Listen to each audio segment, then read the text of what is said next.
आज हम ancient and medieval history के कुछ इम्पोर्टेंट प्रश्नों को देखेंगे।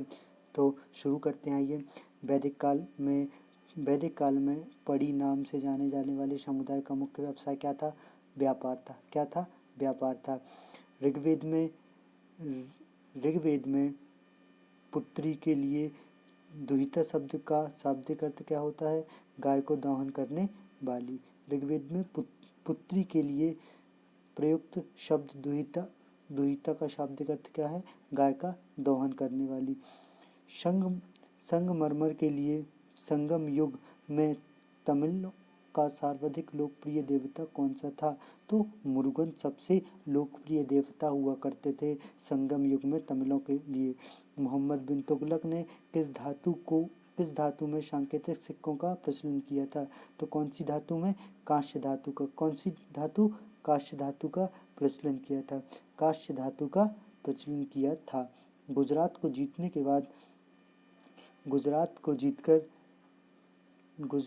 जीतकर किसने उसे दिल्ली शासन में मिला लिया था? तो अलाउद्दीन खिलजी ने गुजरात को जीतकर दिल्ली सल्तनत में शामिल कर लिया था। अमीर खुसरो को किस गायन शैली के जन्मदाता के रूप में माना जाता है?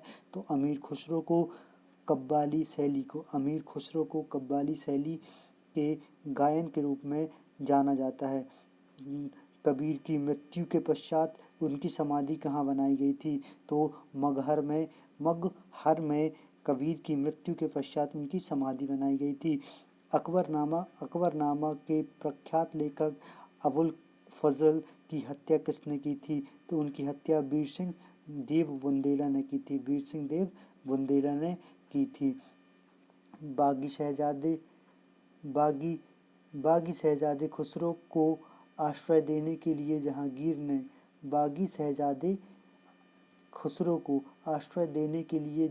ने किस सिख गुरु को मृत्युदंड दिया था? तो गुरु अर्जुन देव को। किसको दिया गया था? गुरु अर्जुन देव को। बागी शहजादे खुसरो की आश्रय देने के लिए जहांगीर ने मृत्युदंड दिया था अर्जुन देव को मृत्युदंड दिया था। पांड्यों का उल्लेख प्रथम किस विदेशी यात्री के द्वारा किया गया था? तो मार्को पोलो ने किया था। किसने किया था? पांड्यों का सर्वप्रथम उल्लेख मार्को पोलो ने किया था। ब्यास नदी का प्राचीन नाम क्या है? तो विपाशा नाम है ब्यास नदी का। क्या नाम है? विपाशा। किस नदी का? ब्यास नदी का पुराना नाम। 6ठी शताब्दी से ईस्वी से पूर्व वत्स महाजनपद की राजधानी कहाँ थी? तो कौशाम्बी 6ठी शताब्दी में वत्स महाजनपद की राजधानी हुआ करती थी। किस शताब्दी में? 6ठी शताब्दी में वत्स महाजनपद की राजधानी कौशाम्बी हुआ करती थी। क्या हुआ करती थी? कौशाम्बी हुआ करती थी। तो पाटलिपुत्र नगर की स्थापना किसने की थी? तो उत्तर है उदन ने। किसने की थी? उदन ने की थी। मगध के प्रथम राजवंश कौन थे? तो हायक वंश। मगध का प्रथम राजवंश हायक वंश था। कौन था? हायक वंश था मगध का प्रथम राजवंश। गौतम बुद्ध द्वारा गौ हत्या को बौद्ध मतावलंबी क्या कहते हैं? महावी निष्क्रमण कहते हैं। बौद्ध द्वारा गौ हत्या को बौद्ध मतावलंबी क्या कहते हैं? महावी निष्क्रमण कहते हैं। सल्तनत काल में अश्वशाला का प्रधान को क्या कहा जाता था? तो अमीर आखूर कहा जाता था। सल्तनत काल में अश्वशाला को अमीर आखूर कहा जाता था। क्या कहा जाता था? अमीर आखूर कहा जाता था। खालसा पंथ के स्थापना एवं धर्म प्रचार की धर्मचार पाहुल को किस सिख गुरु ने चलाया था? तो गुरु गोविंद सिंह ने चलाया था। खालसा संप्रदाय की स्थापना तथा धर्मचार पाहुल को किस सिख गुरु ने चलाया था? तो गुरु गोविंद सिंह ने चलाया था। धर्मपाल पाहुल। विशिष्ट द्वैत सिद्धांतों के प्रवर्तक कौन है? विशिष्ट द्वैत के प्रवर्तक कौन है? तो रामानुजन विशिष्टता द्वैत के प्रवर्तक कहे जाते हैं। खानवा का युद्ध कब हुआ था? खानवा का युद्ध 1527 ईस्वी में हुआ था। कब हुआ था? 1527 ईस्वी में हुआ था। चोल वंश के संस्थापक कौन है? तो विजयालय चोल वंश के संस्थापक के रूप में माने जाते हैं। विजयालय को चोल वंश का संस्थापक कहा जाता है। आगरा के किले में मोती मस्जिद किस मुगल शासक ने बनवाई थी? तो शाहजहां ने।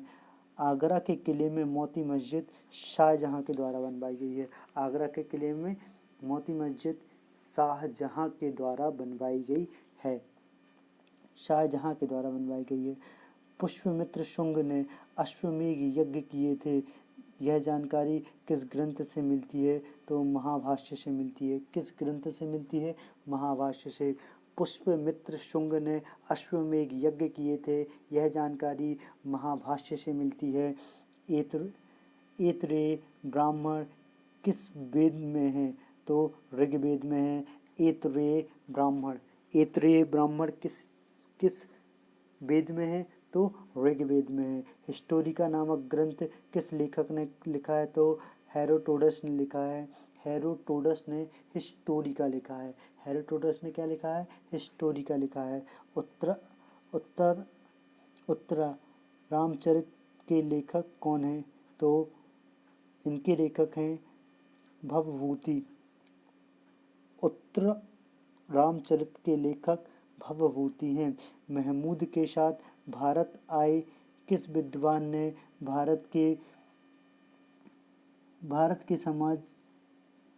भारत के समाज पर किताबुल हिंद लिखा था? तो अल-बरूनी ने। किताबुल हिंद किसने लिखा था?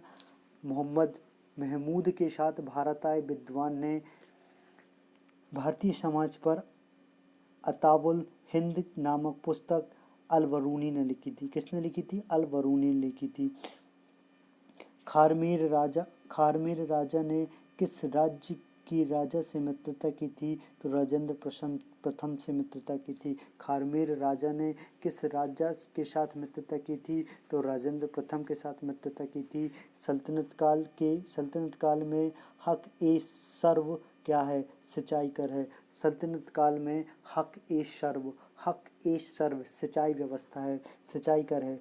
सल्तनत काल में हक ए सर्वत पानी मतलब सिंचाई हो गया। ठीक है। नायाब कर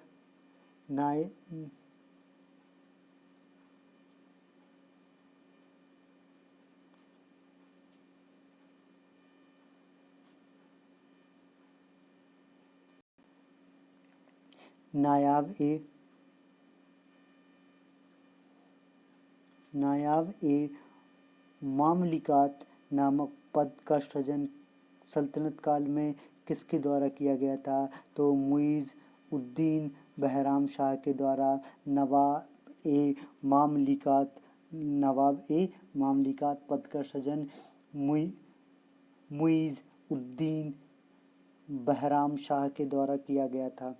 मुगल काल के लोक निर्माण विभाग पब्लिक वर्क डिपार्टमेंट को क्या कहा जाता था? तो शोहरत ए आम कहा जाता था। क्या कहा जाता था?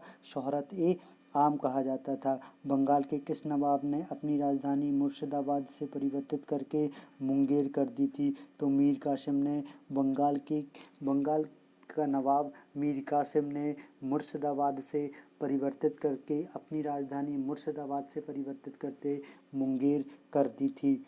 क्या कर दी थी? मुंगेर कर दी थी। किस अभिलेख से पुष्टि हुई है कि पुष्यमित्र शुंग ने अश्वमेध यज्ञ किया था? तो अयोध्या अभिलेख से और महाभाष्य से ये अभिलेख की पुष्टि होती है कि पुष्यमित्र शुंग ने अश्वमेध यज्ञ किया था। गिरनार में सुदर्शन झील का निर्माण किस शासक ने करवाया था? गिरनार में सुदर्शन झील का निर्माण चंद्रगुप्त मौर्य ने कराया था। गिरनार ने सुदर्शन झील का निर्माण चंद्रगुप्त मौर्य ने कराया था। मेगस्थनीज की पुस्तक इंडिका के अनुसार मौर्य समाज कितने वर्गों में बटा है? तो मौर्य समाज 7 वर्गों में बटा है। मेगस्थनीज की पुस्तक इंडिका के अनुसार मौर्य काल 7 वर्गों में बटा हुआ है। कितने में? 7 वर्गों में बटा हुआ है। तो कौन कौन सा? दार्शनिक, कृषक, सैनिक, चरवाहे, शिल्पी, न्यायाधिकारी और पार्षद। दार्शनिक, कृषक, सैनिक, चरवाहे, शिल्पी, न्यायाधिकारी और पार्षद। कनिष्क की राजधानी कहाँ थी? कनिष्क की राजधानी पुरस्पुर पेशावर था। कनिष्क की राजधानी क्या थी?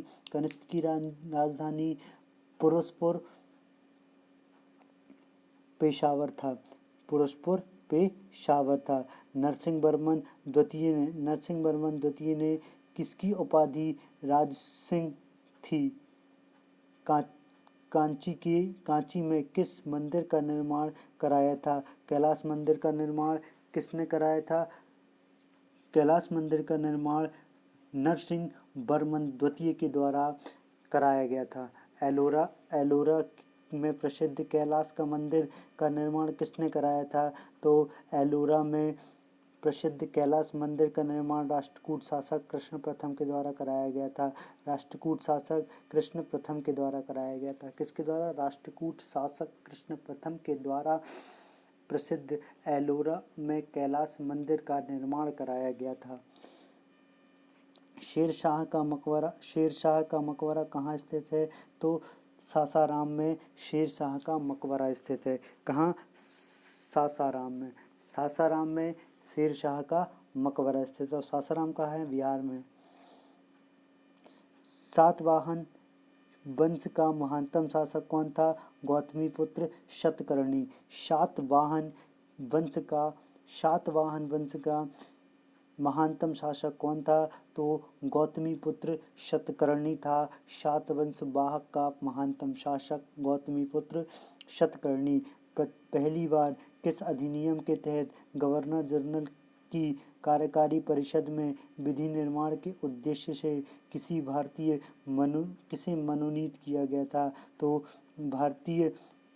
भारतीय काउंसिल अधिनियम 1861 के तहत पहली बार अधिनियम के तहत गवर्नर जनरल की कार्यवाही परिषद में विधि निर्माण के उद्देश्य से किसी भारतीय को मनोनीत किया गया था।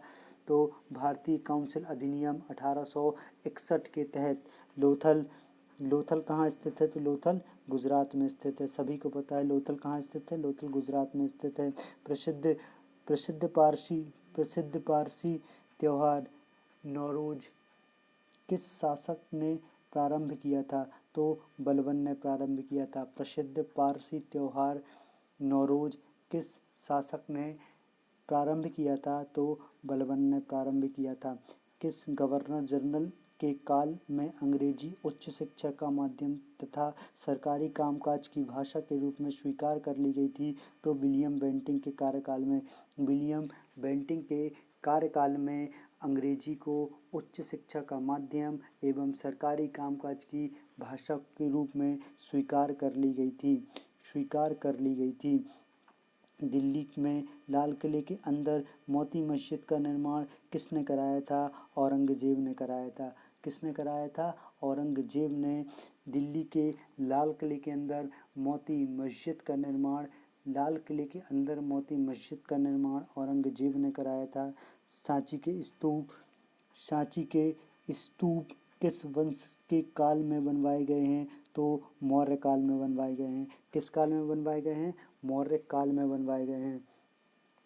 किस राजवंश ने हत्या कर सत्ता हथियाई तथा जिसका अंत भी हत्या के द्वारा किया गया था? शुंग वंश। किस वंश ने हत्या कर सत्ता हथियाई अंत में हत्या द्वारा हुई थी? शुंग वंश के द्वारा। अंत भी हत्या के द्वारा ही हुआ था शुंग वंश का। हम्पी गुफा अभिलेख में किसकी उपलब्धियों का विवरण है? हम्पी गुफा अभिलेख में खारवेल की उपलब्धियों का वर्णन है। किसका वर्णन है? खारवेल की उपलब्धियों का वर्णन है। सिराजुद्दौला के साथ अंग्रेजों ने कौन सी संधि की थी? तो अलीनगर की संधि के रूप में जाना जाता है। सिराजुद्दौला के साथ अंग्रेजों ने कौन सी संधि की थी? तो अलीनगर की संधि के रूप में जाना जाता है। नरेंद्र मंडल की स्थापना का सुझाव चेम्सफोर्ड सुधारों में किया गया था। नरेंद्र मंडल के स्थापना का सुझाव चेम्सफोर्ड सुधार में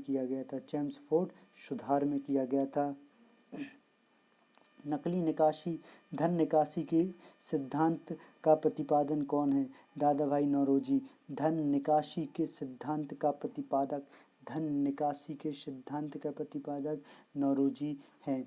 दादा भाई नौरोजी हैं। सल्तनत काल में किले की सेना के खर्च के लिए निर्धारित भूमि क्या कहलाती है? तो मफरूज कहलाती है। सल्तनत काल में किले की सेना के खर्च की भूमि क्या कहती है? तो मफरूज कहलाती थी। क्या कहलाती थी? मफरूज कहलाती थी। सल्तनत काल में सैनिक खर्च के लिए जमीन देते थे, उसे मफरूज कहलाती थी। और सल्तनत कालीन प्रांत की सेना क्या कहलाती थी? हस्मे अतराफ कहलाती थी। क्या सल्तनत कालीन प्रांत में सेना क्या कहलाती थी? हस्मे अतराफ कहलाती थी। ग्वालियर अभिलेख के अनुसार अरबों को सिंध से आगे बढ़ने से किसने रोका? ग्वालियर अभिलेख के अनुसार अरबों को सिंध से आगे बढ़ने से किसने रोका था? तो नागभट्ट ने रोका था। किसने रोका था? नागभट्ट ने रोका था। महाराजा रणजीत सिंह के साथ किसके विचार विमर्श के परिणाम स्वरूप अमृतसर की संधि हुई थी? तो सर चार्ल्स मैटफॉक के महाराजा रणजीत सिंह तथा सर चार्ल्स मैटकॉफ के विचार विमर्श के परिणाम स्वरूप अमृतसर की संधि हुई थी। किस शासक के शासनकाल में बहमनियों ने अपनी राजधानी गुलबर्गा से स्थानांतरित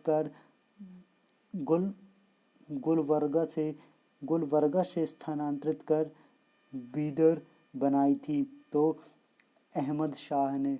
किस शासनकाल में बहमनियों ने अपनी राजधानी गुलबर्गा से स्थानांतरित कर बीदर बनवाई थी? तो ये किसने किया था? अहमद शाह ने किया था। सोमनाथ मंदिर पर महमूद गजनवी के आक्रमण के समय भारत का शासक कौन था? तो भीम प्रथम था। कौन था? भीम प्रथम था। जब सोमनाथ पर आक्रमण किया था महमूद गजनवी, तब उस समय वहाँ का शासक भीम प्रथम था। कुफुह उस सलातीन की रचना किसने और कब की थी? तो ईसामी ने 1350 में की थी। ईसामी ने 1350 में की थी। सतकर्णी की मृत्यु के पश्चात उनके दो अल्पवयस्क पुत्रों वेदश्री और शक्तिश्री का संरक्षण किसने किया था? सातकर्णी की मृत्यु के पश्चात उनके दो अल्पवयस्क पुत्रों वेदश्री और शक्तिश्री का संरक्षण किसने किया था? तो नागनिका ने किया था। किसने किया था? नागनिका ने किया था। हाल में गाथा सप्तशती नामक ग्रंथ की रचना किस भाषा में है? तो प्राकृत भाषा में है। हाल ही में गाथा सप्तशती नामक ग्रंथ की रचना किस शासनकाल में है, किस भाषा में है, तो प्राकृत भाषा में है। किस भाषा में है? प्राकृत भाषा में है। कौन से शासन में प्रत्येक 5वें वर्ष प्रयाग में धार्मिक सम्मेलन हुआ करता था? हर्षवर्धन के शासनकाल के समय हर 5 साल में प्रयागराज में एक धार्मिक सम्मेलन हुआ करता था। भुवनेश्वर तथा पुरी के मंदिर किस निर्माण शैली से हैं? तो नागर शैली में है। भुवनेश्वर और पुरी नागर शैली में है। कौन से हैं? नागर शैली में है। संगम युगीन ग्रंथ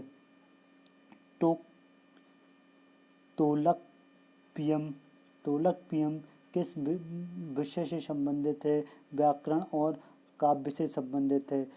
तोलकपियम किससे संबंधित है? व्याकरण से संबंधित है। सोनगिरी में ऐतिहासिक दिगंबर जैन तीर्थंकर किस राज्य में स्थित है? सोनगिरी मध्य प्रदेश में स्थित है। महाराष्ट्र के गणपति पर्व श्री गणेश राष्ट्रीय चेतना लाने के लिए किसने किया था? बाल गंगाधर तिलक ने श्री गणेश राष्ट्रीय चेतना लाने के लिए गणपति पर्व का आयोजन किया था। सर्वकर किस पर लगाया जाता था? सर्वकर सिंचाई पर लगाया जाता था। सर्वकर किस पर लगाया जाता था? सिंचाई पर लगाया जाता था सर्वकर। आजीवन संप्रदाय के संस्थापक कौन है? तो अखल्ली गोसाल है। अखल्ली गोसाल हैं। अंग्रेजी शासनकाल में भारत की आर्थिक दोहन के सिद्धांत का प्रतिपादन किसने किया था? दादा भाई नौरोजी ने poverty and un-British rule in India नामक पुस्तक में लिखा है। कौन सी? Poverty and un-British rule in India में आर्थिक दोहन के सिद्धांत का प्रतिपादन किया है। रोलेक्ट एक्ट कब भारत आया था? तो रोलेक्ट एक्ट भारत में 1919 में आया था। रोलेक्ट एक्ट भारत में कब लागू हुआ था? तो 1919 में रोलेक्ट एक्ट लागू हुआ था। विक्रम संवत कब से प्रारंभ हुआ था? 58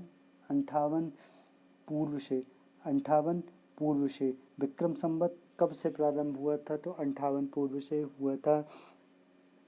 बड़ावली एक प्राचीन ग्रंथ है। बड़ावली एक प्राचीन ग्रंथ है। 1973 से 1974 में खुदाई में सिंधु सभ्यता के अवशेष मिला है। यह स्थल भारत के किस राज्य में है? हरियाणा में। बड़ावली कहाँ पे है? हरियाणा में। बड़ावली कहाँ पे है? हरियाणा में स्थित है बड़ावली। जहाँ क्या मिले हैं? सिंधु सभ्यता के अभिलेख मिले हैं। क्या मिले हैं? सिंधु सभ्यता के अभिलेख मिले हैं।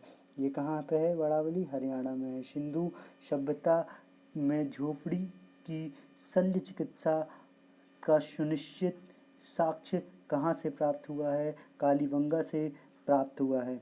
कहाँ से प्राप्त हुआ है? कालीबंगा से प्राप्त हुआ है। ऋग्वेद में ऐसी कन्याओं का उदाहरण मिलते हैं जो दीर्घकाल तक अथवा आजीवन अविवाहित रहती थी। ऐसी कन्याओं को क्या कहते थे?